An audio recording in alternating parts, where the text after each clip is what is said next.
Ooh, what's up GameLeapers? Coach Jizz here, and I am sick and tired of not only those Pro Guides ads, but also these Diamond players who have egos bigger than Logan Paul. So in the next 10 or so minutes, we are going to be mixing it up and roasting the gameplay of a player in High Diamond who thinks they should be in Challenger, when in fact, they wouldn't even make Challenger in Turkey. They'd be Bronze. Now these mistakes are made by everyone. I don't care what elo you're in or how good you think you are, you make them. And the tips to fix these mistakes are so applicable that you can go out and use them in your very next game and W. Now as we get into this appalling gameplay, I want you to like the video if you want to see more higher elo players on the end of a Jizz roast, and I also want you to check out the GameLeap website so you can achieve your goals this season. Like, no one wants to start in gold and finish in gold, no one wants to start in bronze and finish in bronze, unless you're Kadeem. So why not join thousands of other summoners and get signed up so you can finish in that tier you've always wanted? Master a champion, master a role, master the art of AFK, we have it all. Links in the description and comment section. Now the first massive mistake this Diamond player makes, and again, I don't care what role you're playing, what elo you're playing, anyone can make this mistake, but you can all fix it, which is the great thing. Now in any lane, guys, you have to consider the level of your opponents and the level of yourself and your teammate if you're in the bot lane. So right here, you can see that Varus and Karma are level 2, Maokai and Tristana are level 2, but because Maokai and Tristana have the push, in other words, the bigger minion wave, this means they're going to hit level 3 first, which is exactly what happens here.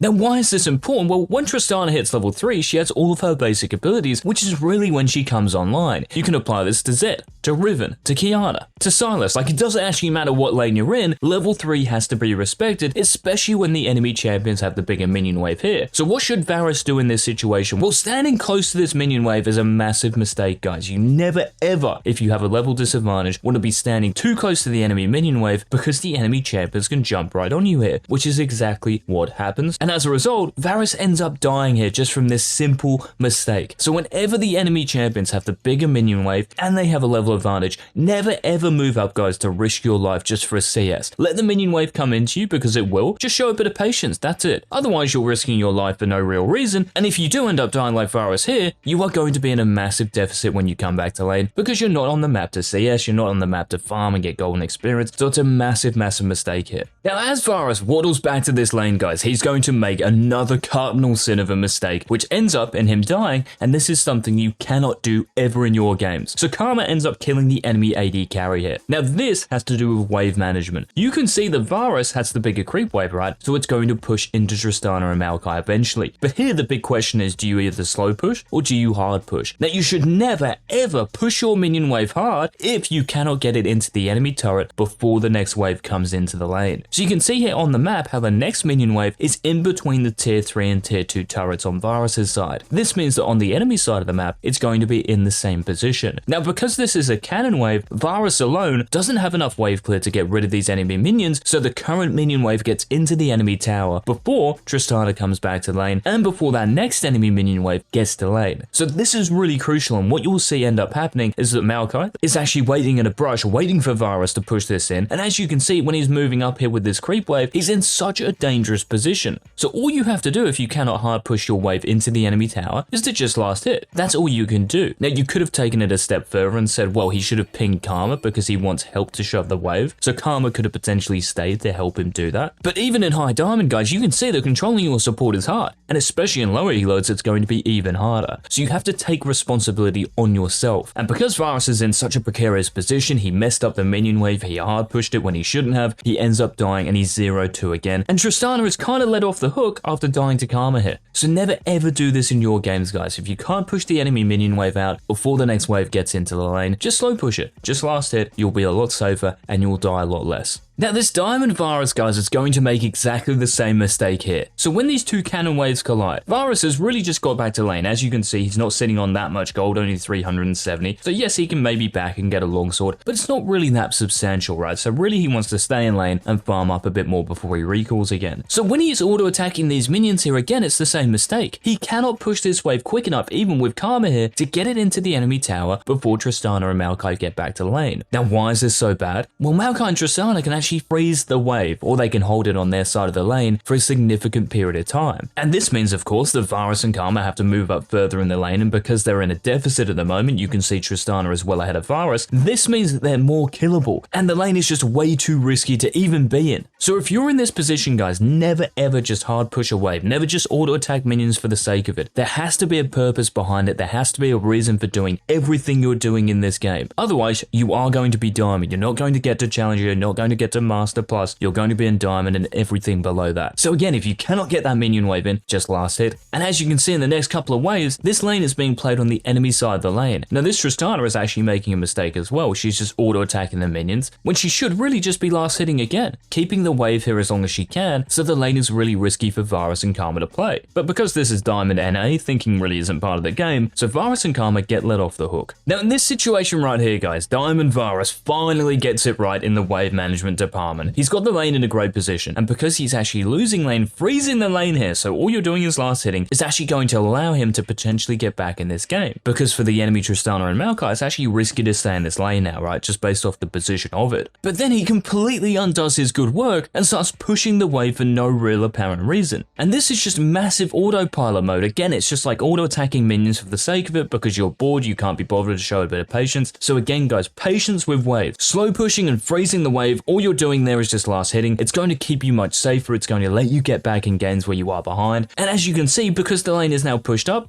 Varus is vulnerable to a gank, he does get ganked, and he ends up dying again. So at this point he's 0-3, and all of these deaths are just so avoidable if we understand just a little bit about how to manage minion waves in the laning phase. Now if I was to ask you guys, what do you think Varus is going to do with this next minion wave here after what we've seen for the first 5 minutes of this game? Have a look at this. So the next cannon waves come into lane, what does he do? He just auto attacks. Why? I have no idea. Because he's diamond NA, that's the reason. And again, it's the same mistake over and over again, right? You're just coming into lane and auto attacking the minions for the fun of it. You have to understand, guys, that hard pushing, so just auto attacking the minions, using your abilities on the minions, is most of the time going to be a bad thing, especially when you are behind. Slow pushing, just last hitting, gives you the best chance possible of not only just staying in that lane, but also getting back into the game. Now, as for this play we see right here, we can see that the enemy Maokai is level 6, and we know that Tristana has a big lead on Varus in the item and gold department, right? So if someone in the comments wants to explain to me why this Varus face checks the Maokai who's level 6, has his flashback up, has his W of course, and it's a Tristana lane who can just jump onto you when the Maokai does CC you and blow you up, which is exactly what ends up happening, please someone tell me in the comments what on earth this Varus was thinking. I mean, that's even if he was thinking, which I don't think he was. So similar to the level 3 situation here, guys, if you see the enemy champions with a level advantage, or if they are at a dangerous level, it might be Maokai level 6, it might be Leona level 6, Bard level 6, something like that, you have to respect it. You cannot put yourself in a position to get jumped on because you're going to burn through summoners, you're going to die some of the time, so just back off. It's much better to give up some CS, some golden experience to stay alive. You cannot do anything when you're dead, and when you're 0-4 at this stage in the game, it is all but GG. Now, as we watch this clip here, guys, unfold, I want you to look at the scoreboard, and I want you to tell me what is dangerous on the map right now if you're Varus. It's Tristana, right? She's 4-1, she has a Noon Quiver, she's close to getting a Gale Force or Kraken Slayer, whatever she's going for. All you have really is a Serrated Dirk. You have a little bit of poke damage, and watch what Varus does here. So he uses his Q, right? Now, in terms of cooldowns, if you look in the bottom left, Varus doesn't have his ultimate, his E, his Q obviously he just used, so the only real defensive mechanism he has is his flash. Now you might even say, you know, he's that far behind in terms of items, it doesn't actually matter if he has his cooldowns or not here. So the fix to this is just to back off again, give us some minions, give us some golden experience for 5-10 seconds, however long it takes for you to be safe again, and then you're sweet. You can see us back up, you can get back in the game, you're not going to be able to do anything if you're dead.